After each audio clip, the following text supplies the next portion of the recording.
Good afternoon, everybody. Hopefully you can hear me back there.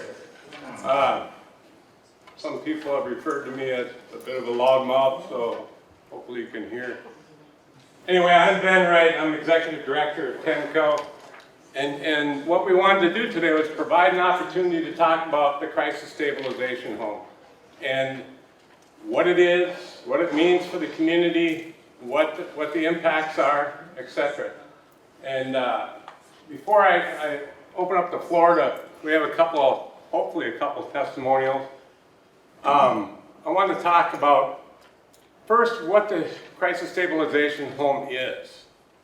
It is for people who are having mental health events, whether it be medication-induced or mental health crisis of one type or another that need assistance. This home will provide the opportunity for those people to have assistance in the appropriate way.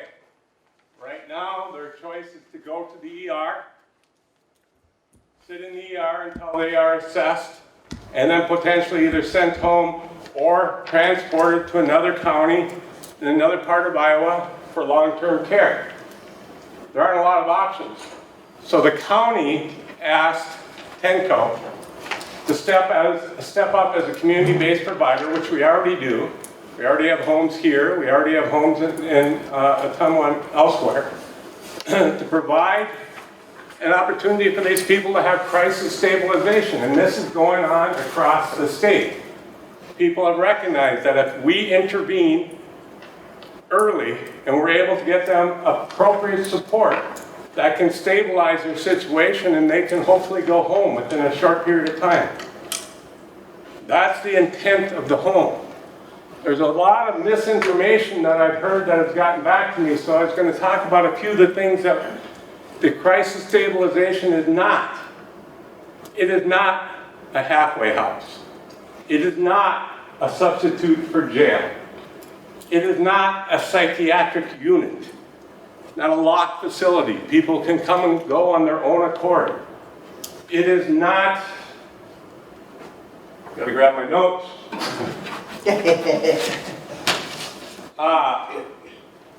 Talks about involuntary placement. Nobody gets placed there.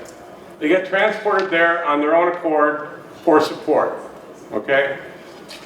And it's not a substance abuse facility. Those are the things that it's not. And I wanted to make that clear so that people understood exactly what the home is. Some of the benefits to the community, a home like that on an annual basis at full occupancy will have a budget in excess of $450,000. That's money that's spent locally as opposed to being spent outside the area. That's jobs that are being created for people that would otherwise be created outside the area. So you have those two benefits. The immediate benefit of providing support to people in great need while creating a great economic stimulus for the community. So with that, I just wanted to share one story that I thought was a great example of what we're talking about. There's a lady I met yesterday who found out that we were having this meeting and she couldn't be here tonight. And I asked if I could share her story. She was a single mother. This was a few years back, and she had a 22-year-old daughter in college that was having an episode, mental health episode. She called it a bipolar event. She called the police. She called the hospital. But because the lady, the individual that was suffering, was able to give her name and her telephone number, her date of birth, they would not come. Within 2 days, she had a complete psychotic breakdown. It took 5 police officers to get her out of her bedroom. And then she was taken to the hospital and she was tied down. And then eventually she was transported to St. Luke's in Cedar Rapids. Had the crisis home, this is the lady talking to me, had that crisis home been available to her, she has, and I have no doubt, that she would have got the help from Optimate. And Optimate, and I forgot to mention, they're our collaborating partner in this. to ensure that she got the proper medication, the proper treatment to allow her to stabilize and stay here in the community and walk home from the house instead of what happened. That is a very good example. That's basically the epitome of what we're talking about for this crisis home. We're not talking about taking youth that have offended. We're not talking about all the things I've heard. I was really surprised. I tried to send a letter to the editor and try to dispel some of the rumors, but I obviously didn't take care of all of it. The other thing that I wanted to say is that, you know, you have a lot of homes in your community right now that are very similar. And they're called habilitation homes. And there are ID homes, intellectual disability homes, people with mental retardation, what we used to be called mental retardation. It's the same thing. And that's why we know, as an organization under the Federal Fair Housing Act, that this home will be approved. But we don't want to do it without helping people understand what it is, answering questions, dispelling fears that have been built up based on God knows what. So that's why we're here, and I brought some information to share. So it's not just my word you're listening to, you're looking at studies that have been done in different areas. And I apologize I didn't introduce Sandy Stever, who is the mental health coordinator. And Ken Heineman, who's also a mental health coordinator, or they used to be called CPCs, and they've got new titles, and I'm not real good with the titles yet. So anyway, what they do is they allocate the funding to serve people with disabilities, and they're the people that take care of the issues, that get the late night phone calls, that get the tough stuff to deal with. And they know what they're talking about, and so they offer to come and answer questions as well. So with that, I'd open the floor to any testimonial anybody wants to give, and if not, any testimonials, then I would just open the floor to questions. And oh, I should mention a couple things. We're only going to go till 6 because basically we're getting thrown out at 6. So we're done at 6, and please limit your comments to 5 minutes. And unless you talk like I do, please come up and use. We have a speaker here. You just pick it up. Real easy to use. Okay. Oh, excuse me, I guess we got the piece right here. That's just the amplifier. So thanks, Mark. Anybody? All right. I'm going to try to stay still. And maybe if you hold a little bit high. Can you hear me?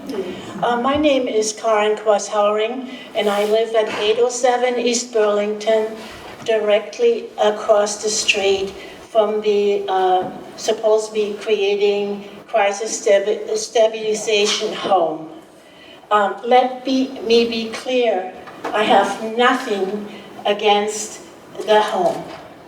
I'm just questioning the due diligence that Tenco or maybe the real estate agent did because it's zoned R for residential. My concern is parking. You have an issue going on with the neighboring property. So your driveway is almost cut in half. If you have a full house, what could happen, because you service 5 counties, then you need to have at least 3 or 4 staff in the house. That's my understanding. Correct me if I'm wrong. So my question is, where are you going to park? Where are you going to park? I'm going to wait till you finish before I respond. So. And then I'm also concerned about the upkeep of the house. Snow removal, leaf raking. We live in a really nice neighborhood, and we all take good care of it. I have seen your parking lot on Grimes, your facilities on Grimes, and I have to say they're not very well taken care of.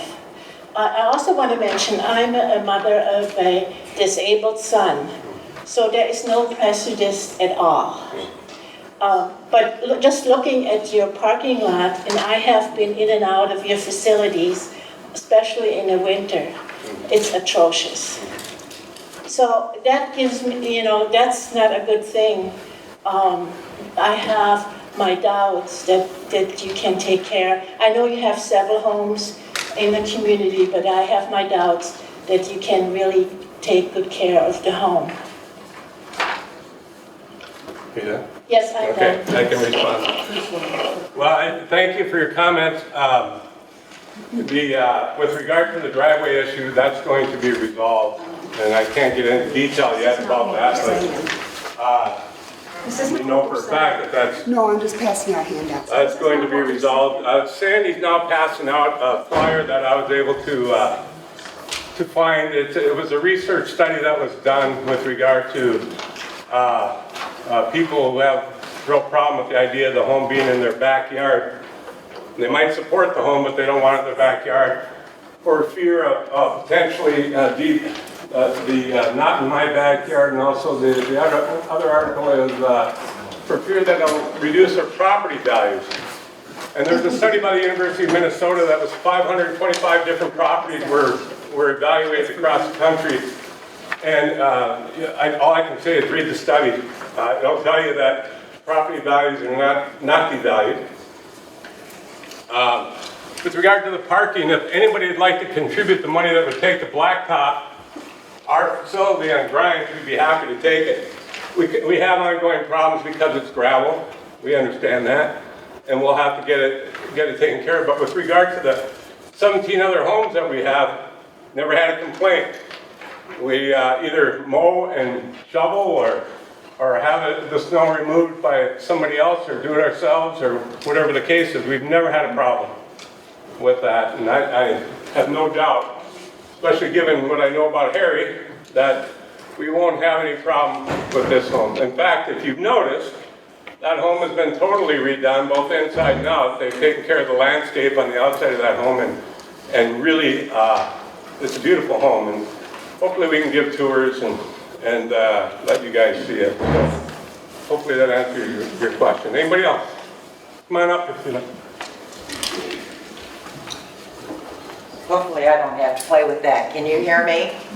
Okay. I'm Marshann Roth. I live 2 doors down on Washington and Maple. And we are not questioning the need for this at all. We all agree that it is a necessary facility. I'm in 100% in agreement with that. As she said, due diligence, you're in a residential area. You could not be farther from help. Police, fire, ambulance, hospital, medical is on the other end of town. You couldn't get further. And, I, again, totally support the home. I don't support replacement. There is no parking. Even if you get the driveway configuration done, there's no parking. There is no placement for it. As far as handicapped accessible, that house is not handicapped accessible. You have steps to go up. You have, the stairwells are still very narrow. It is not handicapped accessible. And those are my 2 concerns. So, and property value has already dropped. The only way I can address the property value issue is to ask you again to take a look at the handout that we gave with regard to the study, the broad study that was done across the country. One of the things that we all live under is the rulings of the Supreme Court, and the Supreme Court ruled in the Olmstead Act that we will allow people to live in the least restrictive environment, which means that we no longer put people with disabilities out in the county home. We allow people with disabilities to come back and live in the community with the rest of the folks that they are part of. And that's why the home is located in a residential area, because these are residents, maybe some from next door that will eventually use that home. So that's why the location is where it is, and that's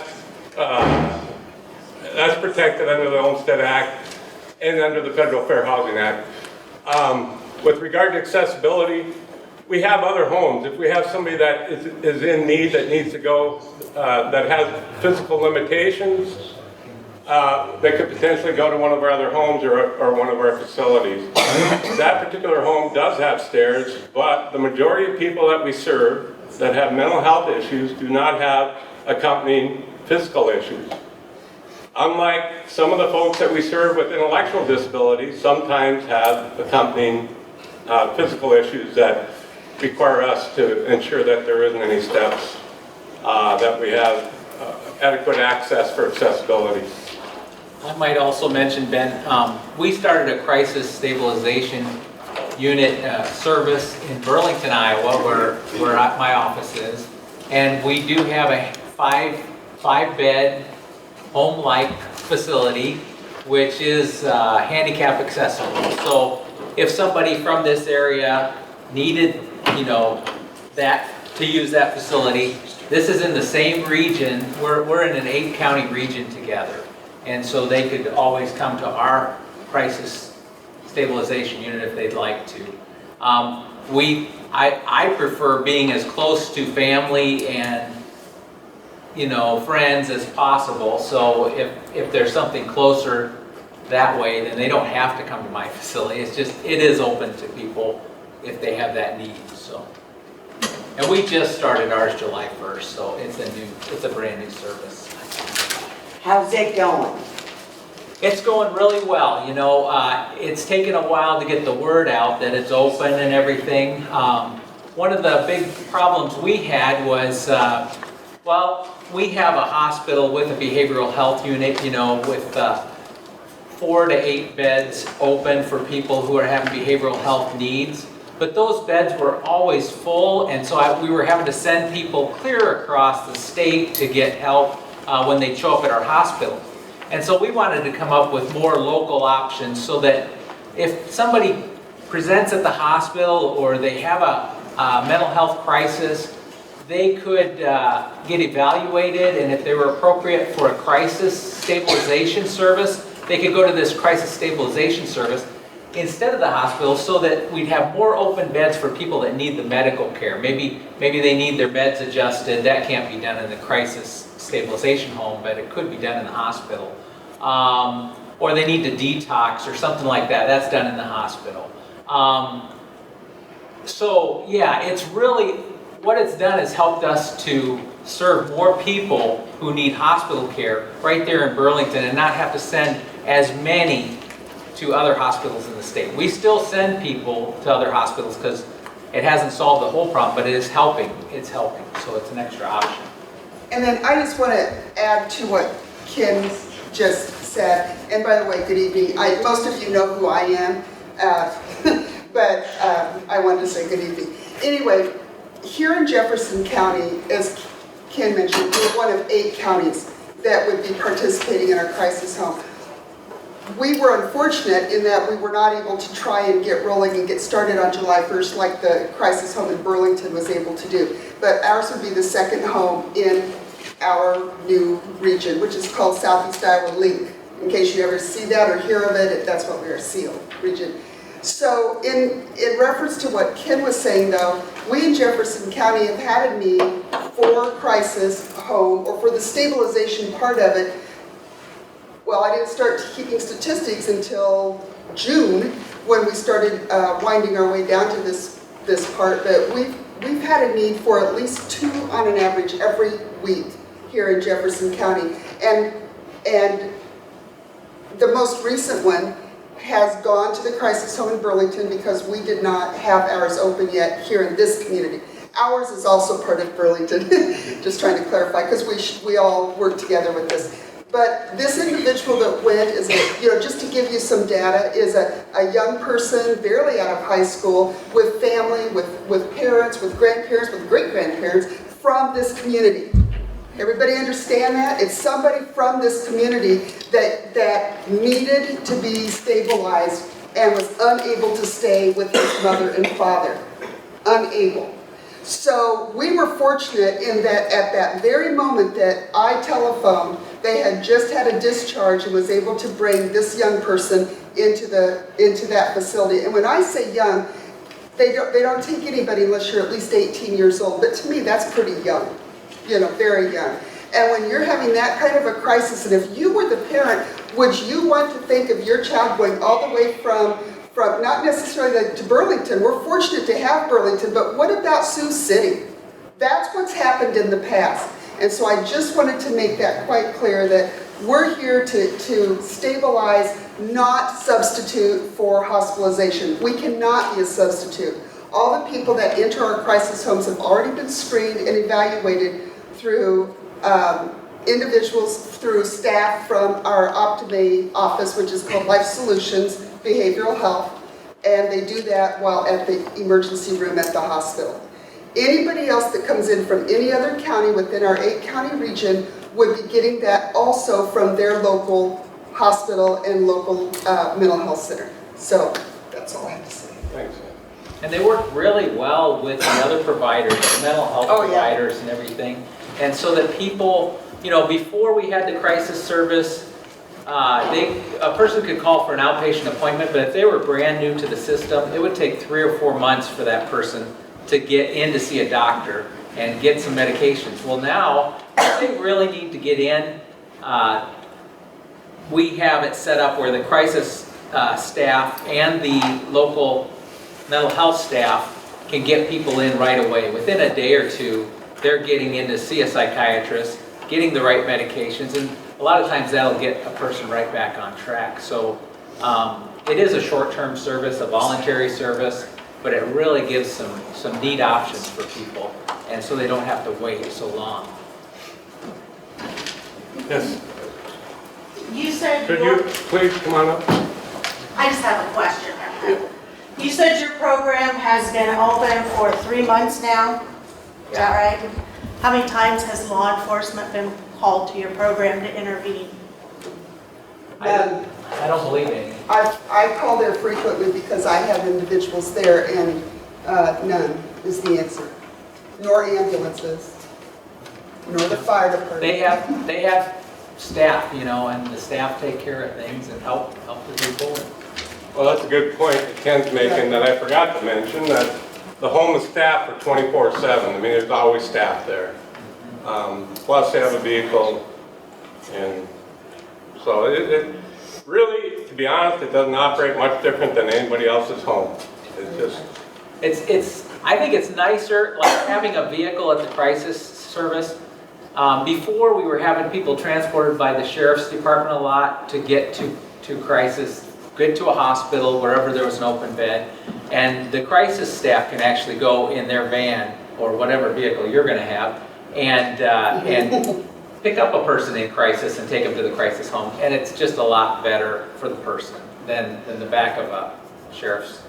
Sometimes the sheriff's vehicle has to be used for court commitments and things like that, but this is a voluntary service, and they offer transportation with it. yes, sir. Just a brief question. What are the qualifications and training of the staff that is on site? It would take me an awful long time to go through everything that they do, but they go through 3 days of orientation before they're utilized on site. And I can, if you give me your name and number, I can send you a list of the trainings that they have to go to. Plus, there's a background check done on all staff that has to be approved by the Department of Human Services if there's any issues. So, yeah, there's 3 days of core training, talking about all different types of issues. And we try to hire people, especially for that particular home, we hire them at a higher wage. And we try to utilize people with either medical or psychiatric background to work in that home. The person in charge has a college diploma. They do? Yes, yes, the person in charge is degreed in a human services field, yes. Is that Has been working, yes, and has been working in the human services field in another facility, yes. Can I come forward? Sure. Mr. Mike? You can try that thing too. I don't have much of a voice, so I'll even try to pin it. Let's see, I'm Mary Morris. Ken, you talked to me on the phone one morning. Okay. And I want to thank you very much. You're very helpful. And to me, I'm really delighted that you're here and that you can work with this team so it can be all that it can be. Okay.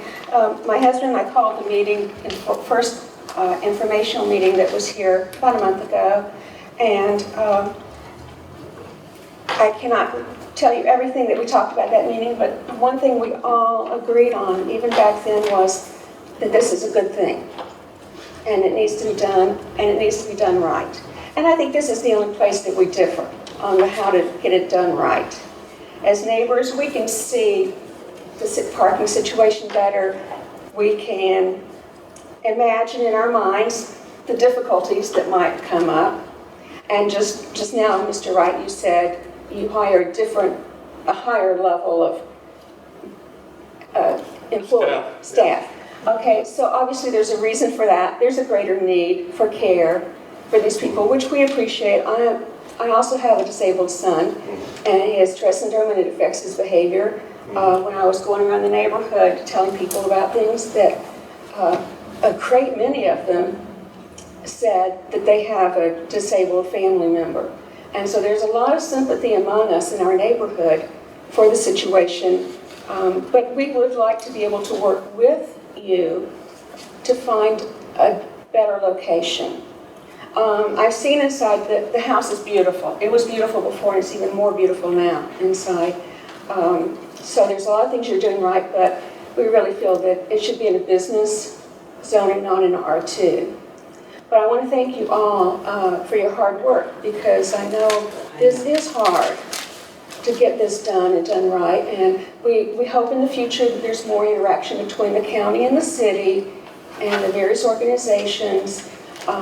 We hope for a long-term success in this, and not only for this project, but for future projects that Tenco and Optimate work in the community, that it would be more peaceful, more understanding, more all of us respecting each other more. Okay. Thank you. I have one more handout I'm going to give out. As Mrs. Morris said, this is an informational hearing, so here's information in case you didn't take the last two handouts. And thank you for those comments. I don't know, fortunately or unfortunately, I've had the experience of working in this field for 30 years, and I say unfortunately because at times I think you have to say things fairly bluntly to get a point across. And I think in this particular situation, I really like the part about how you feel this is a very needed service in the area. Yes. And I hope we conveyed that well. But as I mentioned before, the Olmstead Act and the Federal Fair Housing Act are there for the reason that nobody wants it in their backyard, right? Because there's all kinds of misconceptions about what we're doing and who we're serving and what and if these people that we serve present a threat, which is why I'm giving you literature tonight from studies that we didn't do, but people more knowledgeable than us have done.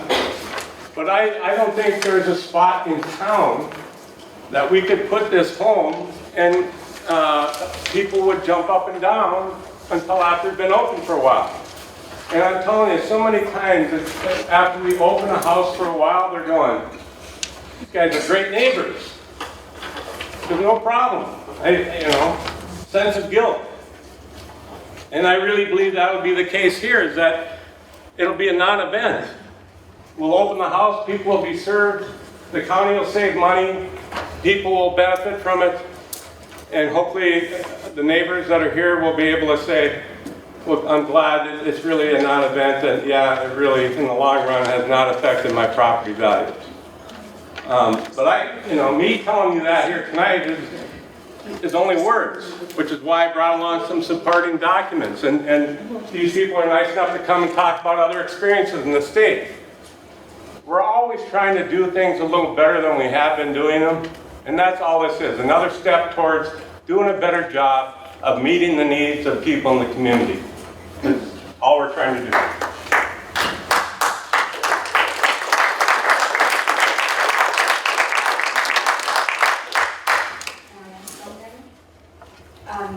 I guess basically you say you would take donations for asphalt out at Grimes because you can't, don't have the money upkeep on that.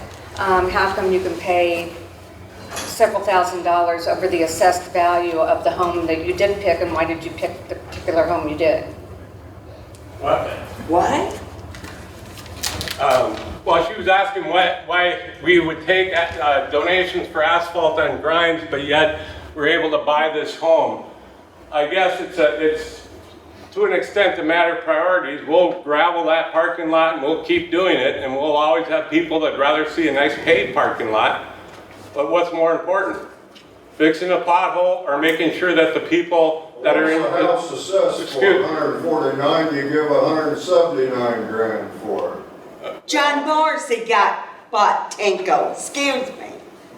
We're not arguing about the whole concept. No, you're arguing about a nitpicker thing, gravel. No, I'm not. No, I was elaborating on this point, and I'm not here to argue. I realize the need for it too. I mean, I'm just saying why this particular house, when you're going to have to put more money into it to make it accessible for the handicapped and for all the needs of a busy highway. I think there might be a misunderstanding there, not to interrupt you, I really didn't mean to do that, but these are not people that have intellectual disabilities. Oh, I know that, and that I need different word. I have nothing against any of that. I'm just saying, of all the houses on the market in Fairfield, Iowa, why this house would be a perfectly wonderful residential home for a family with houses that are next to it that were for sale and going to close and now will not be able to close. I mean, there's a ton load of questions we have. And I know you're trying not to basically sell it, you're trying to give us information, but we also have a lot of questions about how it all transpired. That house was up for sale by a realtor, and it was Doug Alexander, right? Yeah, I think that's public information. And what does Mr. Alexander's wife do for a living? Nothing to do with Tenco. Nothing. Is Optimate maybe? No.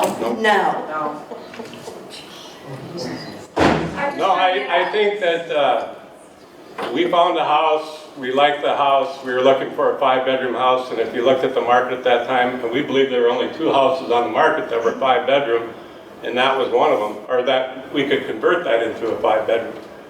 And that's basically how we came across that house. We looked at 3, I think, 2, 3. And that was one that we felt best accommodated the needs of the people that we were going to serve. And if they're not under any kind of a lockdown, which is what you're saying you're wanting No. to do. Yeah.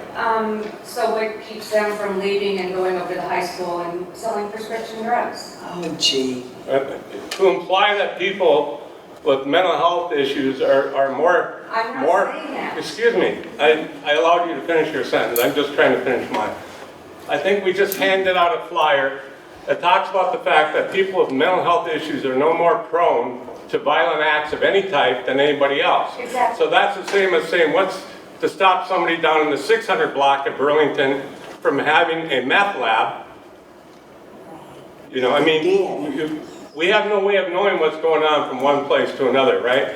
And there's no way we could sit here and guarantee you that nobody we ever served committed a crime. No more than you could say that about this room. You can't. But people that we will be serving are no more prone to violence than anybody else in this room. Right, I don't have anything against, and here you say these people. I'm not saying these people. They are I said the people we serve. Well, I'm not going to nitpick, I'm just saying, how can you guys come up with this much money for this nice of a house that is, I mean, I don't understand why people are angry over there. I'm not saying anything about the situation except where it's being located. There's the ambulance, how's the ambulance going to get there? You said the police don't want to get involved in your situation you talked about, where the woman came to you and said the police didn't want to get involved the first time around. Well, then they waited until she was out of control before they went and got her, right, and took her to the hospital. Why does it have to go that far? Well, a comment I just want to make in reference to that. In order for the police to get involved, an individual must, and that's underlined, be a danger to themselves or a danger to others. They have to either be suicidal or homicidal. And what Mr. Wright was indicating was a person who was neither suicidal nor homicidal 2 days before the incident that he was describing occurred. Therefore, nobody would get involved, even though that person needed stabilization. That is how he was referencing this individual and how this home would have benefited. You know, there's 1 in 5 adults that have mental illness in today's world, 1 in 5. And if you do the math and you figure approximately 2 adults per household, approximately, then you've got about every 3 houses has somebody in it with a mental health disorder. And if not, there's going to be 2 next door to each other just down the road. And my point is, you can't talk about these people in this house. I mean, if there was a need for the police or for the ambulance or for the fire in anybody's neighborhood, in any part of Fairfield, in any part of Jefferson County, or the entire 8-county Seal region, they're going to get there. But to insinuate that a house located at 804 East Burlington was inaccessible for the ambulance or for the police is really not fair. It's every bit as accessible, if not more so, than all of our own houses in the community. Well, not if there's like 5 residents living there with 5 cars in a 1-lane drive, plus your providers, your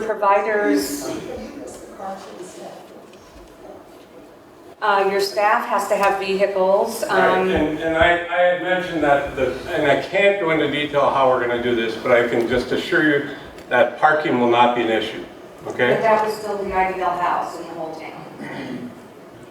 Yes, I think I've said that we went to 3 homes and that was the house that best fit our needs. That's why I asked again. Yeah. I'm still not convinced. Yeah. We're a private nonprofit. We're here to serve, and we have served for 50 years people in need, and we'll continue to do that the best way that we can. Nobody's gaining, and the implication there seemed to be a gain from the sale by somebody. It's not the case. Nobody gained from the sale. Nobody's going to gain in any way by providing this service. We're here philosophically to serve people with disabilities. That's it. And we're going to continue to do that. So, yes, ma'am. Just one more thought. There is not the zoning clearance between the neighborhood houses. It's 50 feet, and there's not 50 feet. I don't think there's 10 feet between McCoy's and that house.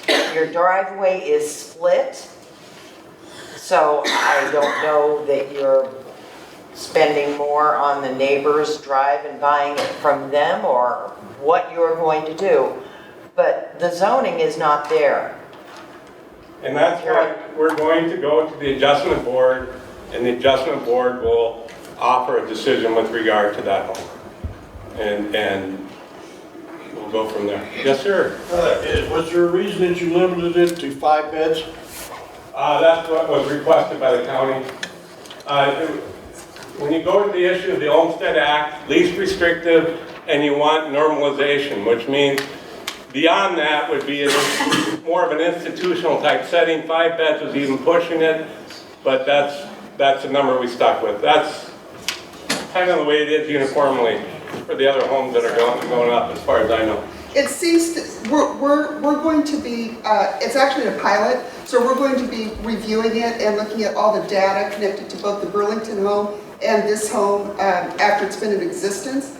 But when this information was given out about 4 months ago at the first informational hearing, our sheriff was there, and Greg Morton, and Greg said, somebody in the audience said, do you think you can keep the house filled?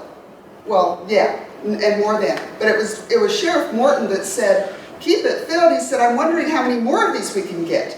That's how much of a problem this is in our community. That's why I was wondering why you limited it to 5, because I figured you could fill more beds than that quite easily. For stabilization, yes. But as we continue and as the need continues, we will work on that issue. We think we're going to have a need more than just for the 2 homes in our region. And it's to maintain a community-based kind of setting, you try not to congregate people into too large of facilities So anymore. you're thinking that 5 per county will be enough? Well, there might, I don't know, there might be more homes. It Well, just that's what I mean, depends. more homes, but hopefully we can not have this again. That's what, because we had the discussion when we started in Burlington, we said, should we open this up beyond our region, our 8-county region, you know? Well, for the first 6 months, we said, let's just focus on the 8-county region for now and see how full we stay. And we have been staying full, so there's definitely the need. We'll just have to, we said after 6 months, we're gonna evaluate the program, see where we're at, see what the need is, and go from there. So we've got about 3 months down so far. Yes, sir. Yes. Hey. Fine, quiet, and thoughts together. So I'm Gary Morris. Right here. Ken, Sandy, right? Hi. Okay, hello. I live, Mary's my wife. He was up there a second ago. We're behind the property. We've got lots of information being passed out to us every few minutes on these things. I will honestly read all of these in detail. I'll read them, I'll look at them. We're not, you know, we're interested in, you know, things happening in the right way. However, I have also information that I would like to pass on, and this all may come to naught if there's federal regulations and all this. But on, first of all, on property values, I see some thick sheets here about how that's really not a problem, but we have a neighbor that's in financial difficulty because the buyer backed out of their house as they moved out of state. I saw another house in the neighborhood, nothing's happening. I went and talked to a realtor and asked about these properties that you mentioned that are around town. He says, oh, it's quite difficult to sell houses that are around those properties. So that's my information to you, okay?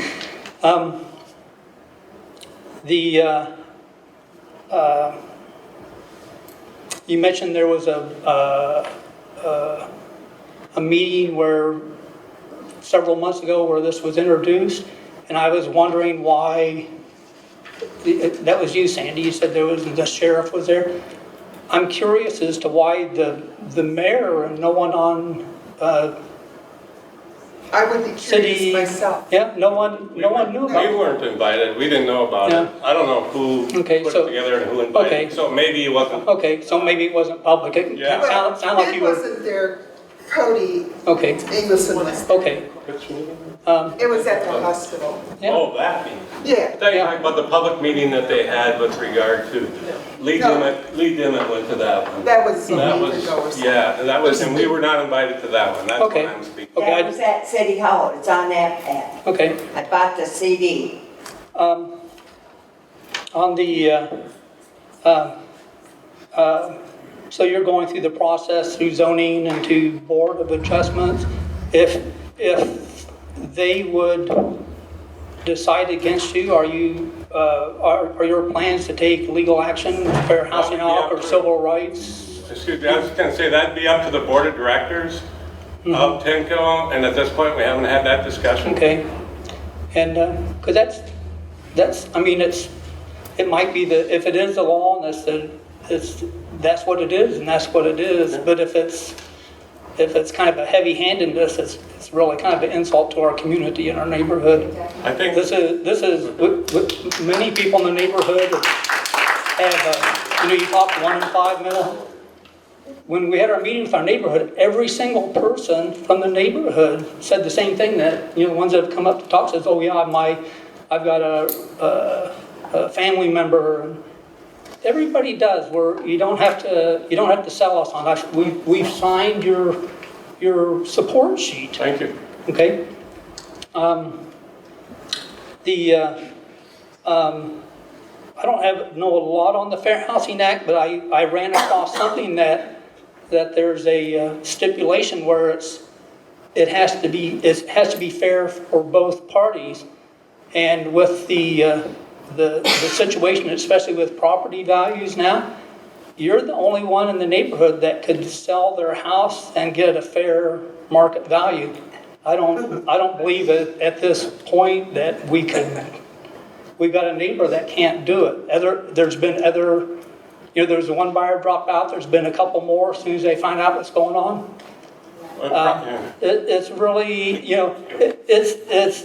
I'm just giving, instead of passing out the sheet, I'm just passing it on. These are I just facts. want- We're not trying to be funny. These Yeah. are facts. Yeah. No, I I just- am saying to Ken that I can't say what I'm thinking with regard to the Federal Fair Home Act because it's at this point, that's for the Board of Adjustment. That's fair. I've got, I have 2 houses for sale right next to me in Burlington that haven't been able to sell either, but I'm miles and miles and miles away from the crisis, stabilization service. So sometimes the market's not. Yeah, the three that backed out, it was because of this. It wasn't because, we decided we can't afford it now. Oh, okay. And so that's the key. The other thing I had is that I was trying to do research and locate at the other crisis centers. The only one I could find where I could get in Google Street Map and looked at it, it was in Ames, I believe. It was a house, but it seemed to be in a business district. I could see. I'm not familiar with that, I'm sorry. Ken, your crisis center is not in a house, it's in apartments, is that right? We had transitional apartments in that facility before. So yeah, it was an apartment building, and we have a residential care facility in that same block. There are also homes and there are also businesses. So it's a real mixture in our area. So you're probably kind of R3, and if you're in apartments, I'm not sure what it's. if you're in apartments, then the discount on property value was already there. I'm near R3. My values for my house is already adjusted properly, possibly, so people aren't losing there. We had some big businesses that were built after our facility was built. So I mean, and our facility was built, I don't know, 5 or 6 years ago. Okay. So. Yeah, it sounds nice. My wife told me some about it, and I really liked what you're doing there. Mr. Morris and everybody, the home here in Fairfield was modeled after the crisis home, the stabilization home in Centerville. And it's in a residential area exactly like this home. Okay. So I just wanted you to know that's what the majority are. I think in Burlington, they just happen to have this vacancy and they said, let's just do this. But it's still in a residential zoned area. Okay, something that would ease my mind is maybe after the meeting or something, somebody could get to me. Could I get maybe a list of addresses of crisis homes maybe in various cities in Iowa? And I just want to drop into the Google Street View and just look. Get that for you. Okay, thanks. I mean, that would ease my mind that this is happening in other communities. Yeah. We visited one in Ames, Iowa, near Mary Greeley, and one in Waterloo before we started our crisis. Okay. And so yeah, we were looking into other crisis type homes. And the folks here visited the one in Centerville. Okay, I think I'm going to run. When we did our meeting, we had a deposit that we needed to get back when we put. I just wanted to thank you for our neighborhood and community members here that you're having this now. It'd been nice maybe a little earlier, but I really appreciate it. We got lots of good information. And got to have maybe a little bit of a conversation where you could hear where we're coming from. We're not people going, we don't want mental illness in our backyard. That's not the case. But we are concerned about the suitability of that property. If there was another property that was more suitable that was on the other side of me, that would be great. If they had the parking, and met the requirements that you have, then that's not a problem. But anyway, thanks for the meeting. Thank you for your comment. Kristen? I'll get it. Okay.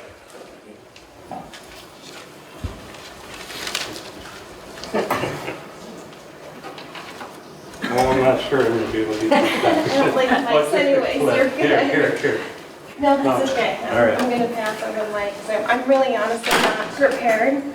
My name's Kristen, I oversee 3 community mental health centers in part of our region, and I just want to say what a gift this home is to those 1 in 5 individuals who are family members, neighbors, coworkers who need that extra support. Individuals that don't need to be in a hospital, don't need to have law enforcement, but who need a place to go so they can get the supports they need to go back to their homes.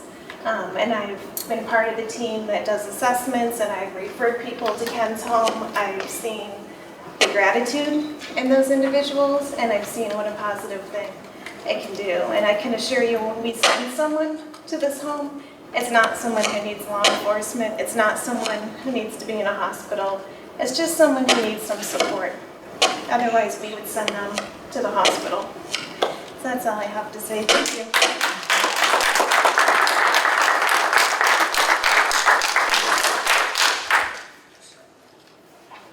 Well, at this point, we've got 2 minutes. If anybody's got a quick question, yes, ma'am? Has a date been set for hearing for zoning? No, not yet, but we'll let you know. We just submitted the application to the Board of Adjustment, and I guess Let me there's speak to that. Oh, yeah, okay. Yeah. Hi, I'm the city attorney of Fairfield. My name is John Morrissey. I'm sorry, I wanted to get here earlier. I got back and I told Mr. Wright earlier I didn't know if I could make it tonight. I was supposed to be somewhere else till 8 o'clock.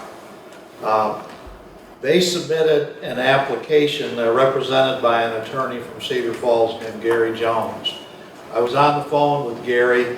There's going to be some additional information put in the information, Mr. Wright, that will have to do with the nature of our form here. We have a single form that covers the waterfront, I guess was the way I would describe it. It's called an appeal to the Board of Adjustment. It asks the Board of Adjustment to consider an interpretation, whether an exception is appropriate, whether a variance is requested, all on the same form.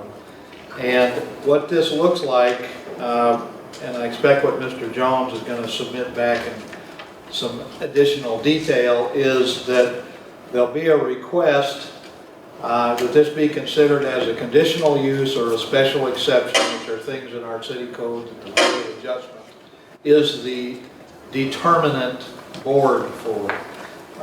Secondly, and I think Marshawn raised a question about the 50-yard lot setback requirement for this kind of a site. That comes under the variance part of this form, and so I expect there's going to be a request for a waiver of the 50-foot lot line to some smaller amount to the lot line, and a request that that be accommodated under the Fair Housing Act. I got a chance to listen to at least the last half hour of discussion here after getting here late. I appreciated comments that Mr. Morris said about researching, and you should all know that the Fair Housing Act has been around for a very long time. It's been around since civil rights era and the Johnson administration, but in its form as we know it today, it's been around since '88 and then updated to accommodate ADA, Americans with Disability Act of 1999. So there's hundreds of cases about the Fair Housing Act. And if you want to research this and really read what a dichotomy there is as far as different approaches that different courts have taken, go to the Fair Housing Act information you can get online about the U.S. Code. The Fair Housing Act is really 42 U.S. Code 3604. And you're going to find cases that go this direction, you're going to find cases that go that direction, I don't think I'm taking anything out of Tenco's representative Gary Jones' mouth and saying that yes, there is a variance in the way these things get construed. So your Board of Adjustment in this town is charged with the duty of being fair about this, and they also have to consider this federal law as far as whether it requires them to make some accommodation about that lot line consideration in determining the other questions that will be raised on this application to the Board of Adjustment. But I'm expecting in the next day or two there'll be a more detailed application, lands in the Planning and Zoning Office, that will go to the Board of Adjustment. I can't say exactly what's going to be on that, but I think there'll be questions about whether this fits a definition as a boarding house. That can be in an R1 or R2 district. Whether it's a rooming house, which can be in an R1 or R2 district. Whether it fits parts of our definition in our code about a convalescent facility, a nursing care facility, a hospital facility, and there's actually a defined sanitarian facility that can all be in an R1 or R2 district. When you think about it, some of the places where in the past our healthcare facilities have been planted in this community have been in some of our nicest residential districts. The old hospital right in the middle of some primo homes and so forth, so you know what I'm talking about. The other part of this, though, is that what the attorney for Tenco submits is still going to be just on this one page that we have provided. So all of the input the Board of Adjustment is going to get is from people that are in support and also people that are in opposition to this. And the whole idea of the Board of Adjustment being there is they are the judge sitting there on this as far as determining what's fair, both under your local ordinance, your state law, and your Federal Housing Act, and the ADA and the other things that overlap and overlay into this thing consideration. So this is a tough case to deal with. You don't have a snap answer on this, and believe me, it's lots of different input that's have to go into this. So as far as what I understand about this, the short-term placement means 5 to 10 days, is that right?